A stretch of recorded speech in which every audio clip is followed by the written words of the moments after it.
السلام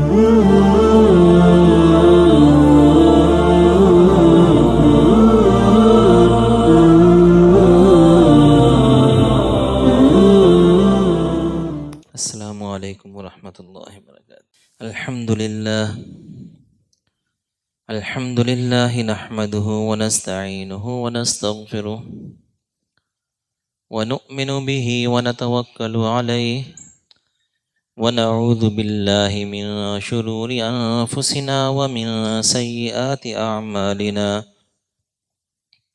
من يهده الله فلا مضل له ومن يضلله فلا هادي له ونشهد أن لا إله إلا الله وحده لا شريك له ونشهد أن سيدنا ومولانا محمدا عبده ورسوله أما بعد فأعوذ بالله من الشيطان الرجيم بسم الله الرحمن الرحيم سبحان الذي أسرى بعبده ليلا من المسجد الحرام إلى المسجد الأقصى الذي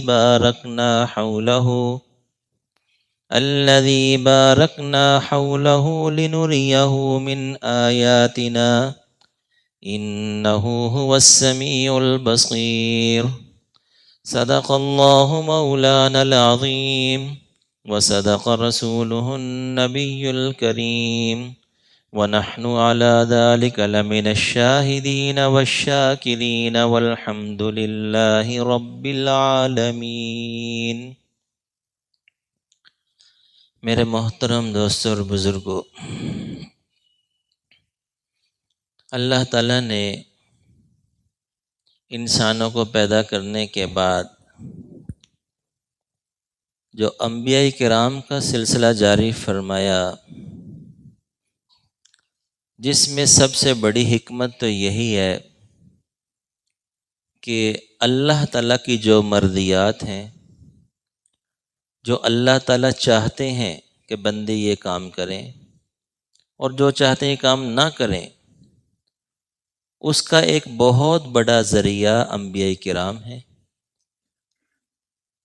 اللہ تعالیٰ خود براہ راست کسی انسان سے ہم کلام نہیں ہوتے۔ ما کان لبشر ان یکلمہ اللہ، اللہ تعالیٰ نے خود اعلان فرما دیا کہ اللہ تعالیٰ خود ہم کلام نہیں ہوتے بندوں سے۔ ہاں، کچھ لوگ منتخب کیے، بڑی برگزیدہ ہستیاں جن کو منتخب کیا اور ان کے ذریعے سے اپنے پیغام اپنے بندوں تک پہنچائے۔ اب یہ جو انبیاء کرام کا سلسلہ ہوتا ہے، اب انبیاء کرام کو کچھ نہ کچھ معجزات دیے جاتے ہیں جس سے پتہ چلتا ہے کہ یہ اللہ تعالیٰ کے خاص بندے ہیں۔ معجزہ کہتے یہ ہے کہ انسانی عقل کو جو چیز عاجز کر دے وہ معجزہ ہوتی ہے۔ جتنے بھی معجزات ہم دیکھتے ہیں، البتہ تھوڑا سا فرق یہ ہوتا ہے کہ اگر غیر نبی کے ہاتھ پر کوئی ایسا کام سرزد ہو جائے اور ہو وہ نیک بندہ تو اس کو کرامت کہتے ہیں۔ کرامت بھی برحق ہے، قرآن پاک سے کرامتیں ثابت ہیں، جیسے مریم علیہ السلام ہے ان کی کرامت، اور دیگر اولیاء ہیں، احادیث سے ان کی کرامتوں کا ثبوت ملتا ہے۔ تو نیک بندے کے ہاتھ پر اگر کوئی خلاف عقل چیز ثابت ہوگی تو وہ یا تو معجزہ ہے یا کرامت ہے۔ اگر وہ نبی ہے تو اس کو معجزہ کہا جاتا ہے، اگر وہ ولی ہے تو اس کو کرامت کہتے ہیں۔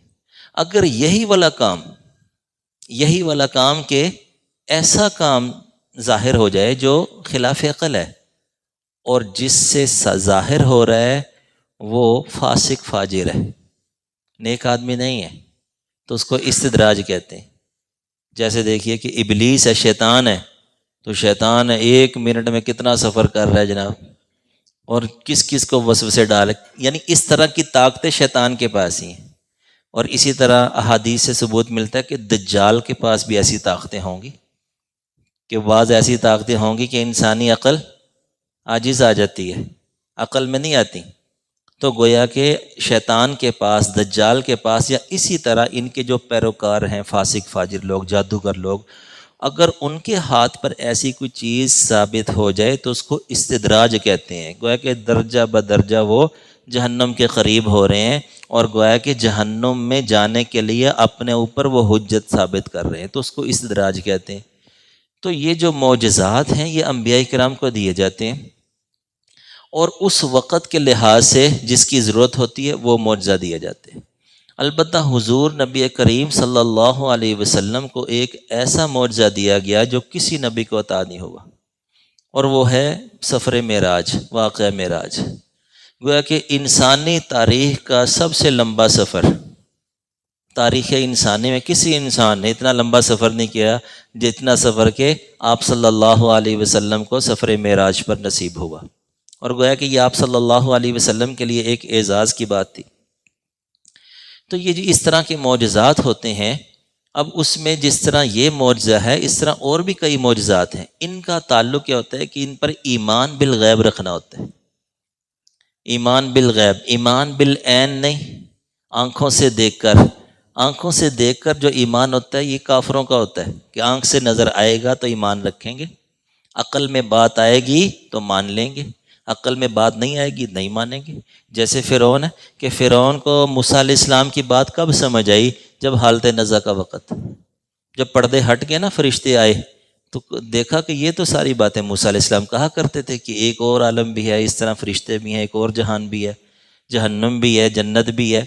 تو گویا کہ کچھ چیزیں اس کو نظر آ گئی، تو اس کا جو ایمان قرآن نے ذکر کیا نا وہ ایمان بالعین ہے، آمنت برب ہارون و موسیٰ۔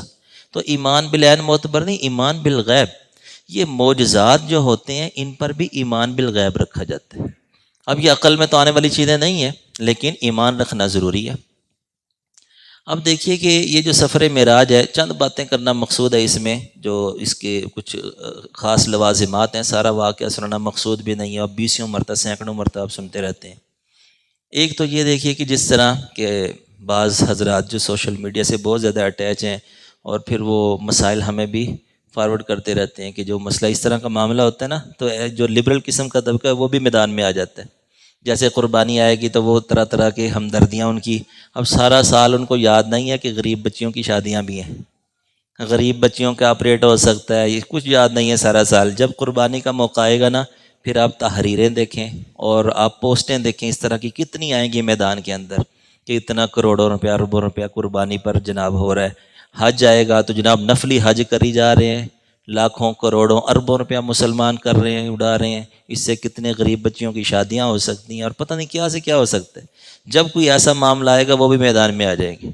اب یہ جب واقعہ معراج ہے تو بعض احادیث ایسی ملتی ہیں کہ جس سے بظاہر یعنی ایسا مفہوم نکالا جا سکتا ہے کہ یہ ایک خواب میں معاملہ ہوگا، چونکہ وہ تو ساری باتیں وہ عقل کے مطابق کرنے کی کوشش کرتے ہیں کہ جتنی شریعت ہے عقل کے مطابق ڈھال لیں، تو عقل وہ کوئی نہ کوئی ایسی تطبیق، ایسی تعویل کرتے رہتے ہیں۔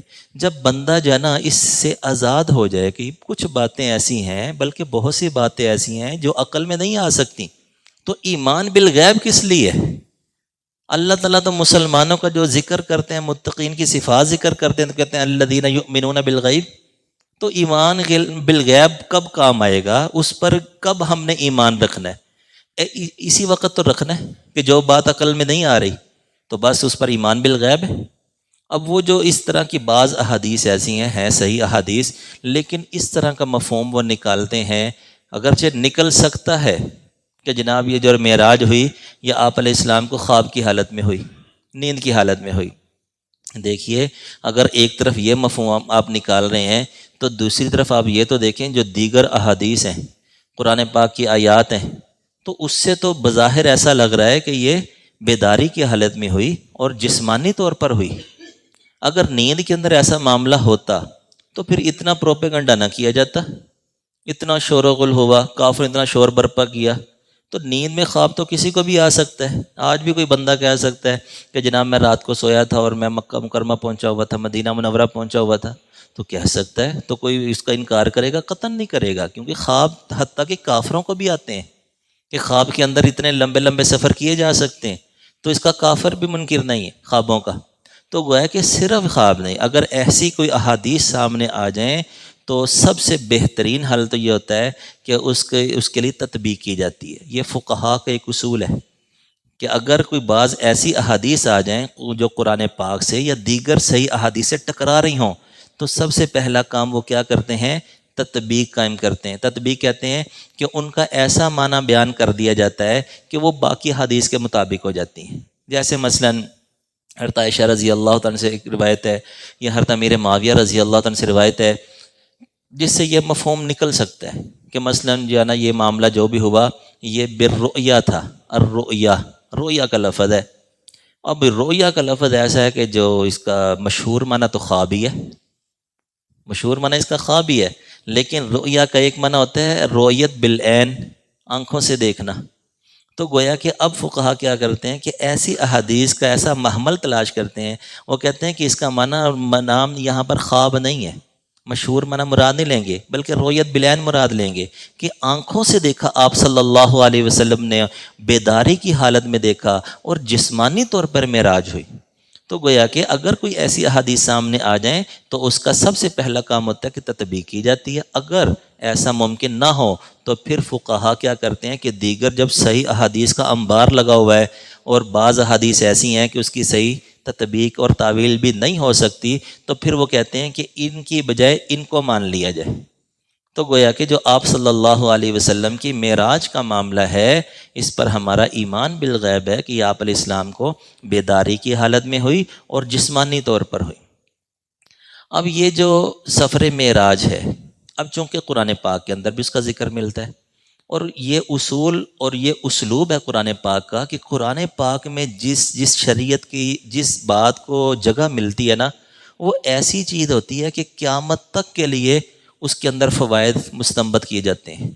قیامت تک کے لیے شریعت کی وہ بات ایسی ہوتی ہے کہ وہ اس سے طرح طرح کے مسائل کا استنباط ہوتا رہتا ہے، فوائد نکلتے رہتے ہیں۔ وگرنہ شریعت تو بہت زیادہ ہے، احادیث کے اندر ہے۔ اسی طرح جو فقہ ہے یہ بھی شریعت کا ایک حصہ ہے کہ کتنے ہی مسائل ایسے ہیں جو ہم قرآن پاک اور احادیث سے نہیں نکال سکتے۔ وہ بڑے بڑے جو علماء کرام ہوتے ہیں، مجتہدین ہوتے ہیں، لاکھوں حدیثیں ان کو یاد ہوتی ہیں، پھر وہ مسائل کا استنباط کرتے ہیں۔ تو گویا کہ قرآن، حدیث اور فقہ یہ سب شریعت کا ایک حصہ ہیں، لیکن قرآن پاک کے اندر شریعت کی جس بات کو جگہ ملتی ہے گویا کہ وہ بہت اونچی بات ہوتی ہے۔ اب واقعہ معراج کا ذکر قرآن پاک میں ملتا ہے، احادیث میں بھی ملتا ہے۔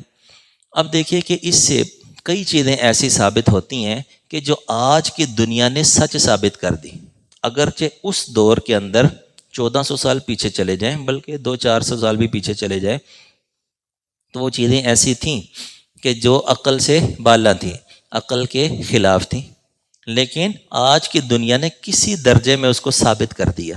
جیسے دیکھیے کہ واقعہ معراج کے اندر آتا ہے کہ کس قدر تیز رفتار جو سواری لائی گئی، اب وہ براق نامی سواری تھی، بخاری شریف کی روایت ہے جس کا مفہوم ہے کہ اس سواری کا نام براق ہے۔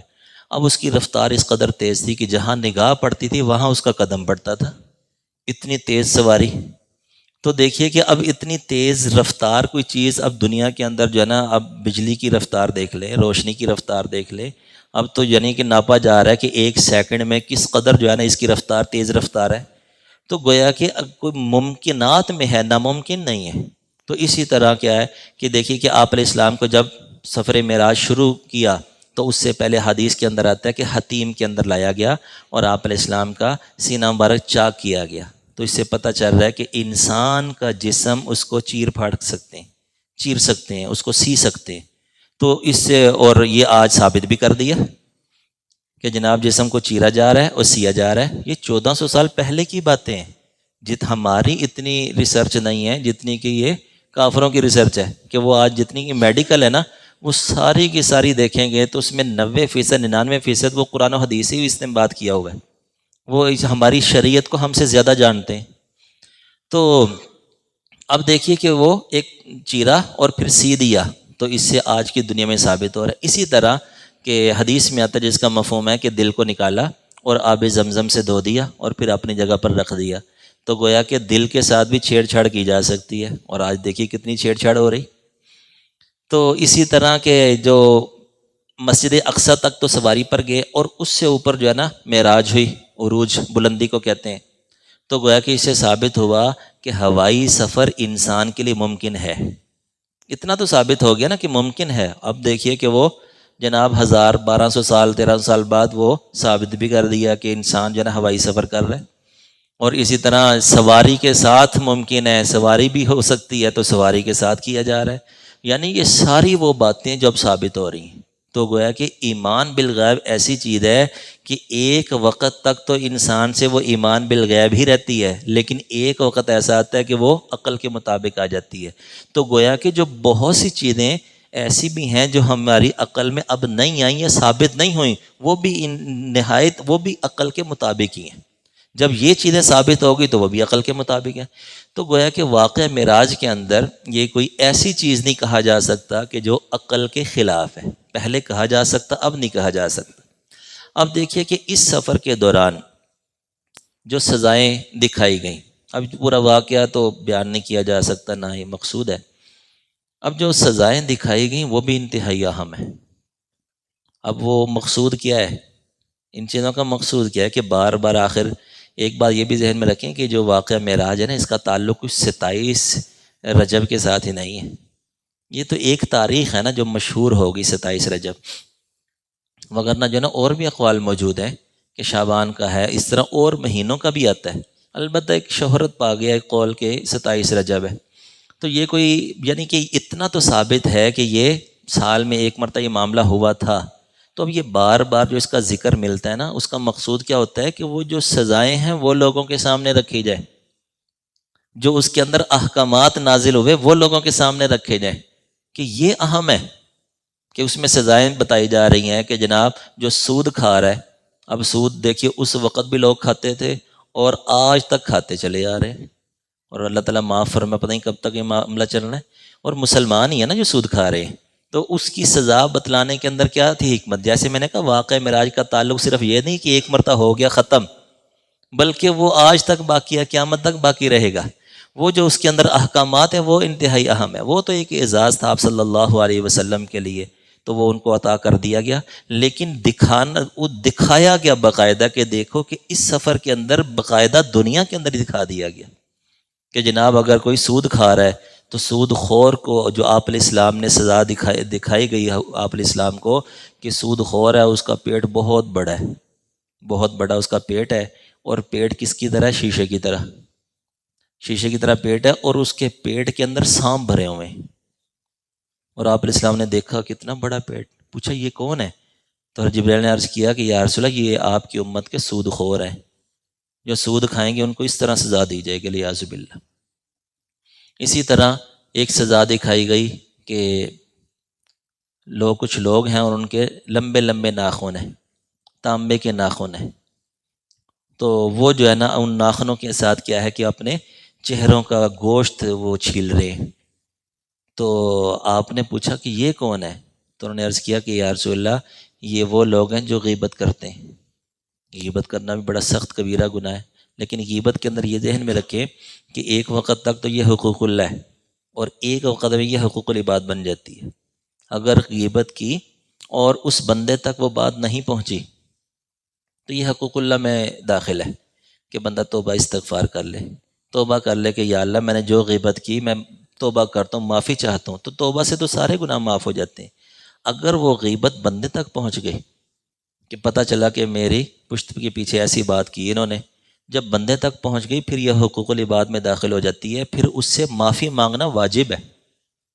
پھر ایسے توبہ قبول نہیں ہوگی خالی توبہ، کیونکہ حقوق العباد باقی جتنے بھی حقوق العباد ہیں نا اس میں شرط یہ ہے کہ بندے سے پہلے بندہ معافی مانگے، اس کے بعد اللہ تعالیٰ معاف کریں گے۔ تو جب بندے تک یہ پہنچ گئی نا پھر یہ حقوق العباد میں داخل ہو جاتی ہے۔ تو گویا کہ اس کی سزا دکھائی گئی۔ اسی طرح جو ہے نا زکوٰۃ نہ دینے والوں کی سزا کہ وہ پتھر کھا رہے ہیں، تو یہ جتنی سزائیں ان میں اکثر سزائیں ایسی ہیں کہ جس کا تعلق حقوق العباد سے بھی ہے۔ سزائیں تو بہت ہیں شریعت کے اندر، جتنے احکامات ہیں اتنی سزائیں بھی ہیں، تو لیکن جو دکھائی گئی نا ان میں اکثر ایسی تھیں کہ جس کا تعلق حقوق العباد سے بھی ہے۔ تو گویا کہ یہ بھی اشارہ کیا جا رہا ہے کہ حقوق العباد انتہائی اہم ہے۔ حقوق اللہ کا معاملہ بندے کا معاملہ ہے، کسی وقت بھی بندے کے 2 آنسو نکل جائیں تو انشاءاللہ اللہ تعالیٰ کی بارگاہ سے امید ہے کہ سارے دھل جاتے ہیں، لیکن جہاں معاملہ آ جاتا ہے حقوق العباد کا وہاں ایسے نہیں دھلتے جب تک کہ ان بندوں سے معافی نہ مانگ لی جائے۔ تو یہ تو کچھ سزائیں دکھائی گئیں، اور اس کے بعد جب آپ علیہ السلام اوپر تشریف لے گئے تو وہاں پر 3 تحفے ملے، 3 تحفے وہاں دیے گئے۔ سب سے پہلے اور سب سے اہم جو ہے وہ ہے نماز۔ اب دیکھیے کہ جس طرح باقی ساری کی ساری شریعت اور باقی سارے احکامات وہ ایسے ہیں کہ زمین پر اتارے گئے، ان کی فرضیت زمین پر اتاری گئی، اور نماز کی فرضیت کے لیے آپ علیہ السلام کو بلایا گیا اور وہاں جا کے فرض کی گئی۔ یعنی اس کی اہمیت دیکھیے کہ کس قدر اہم چیز ہے۔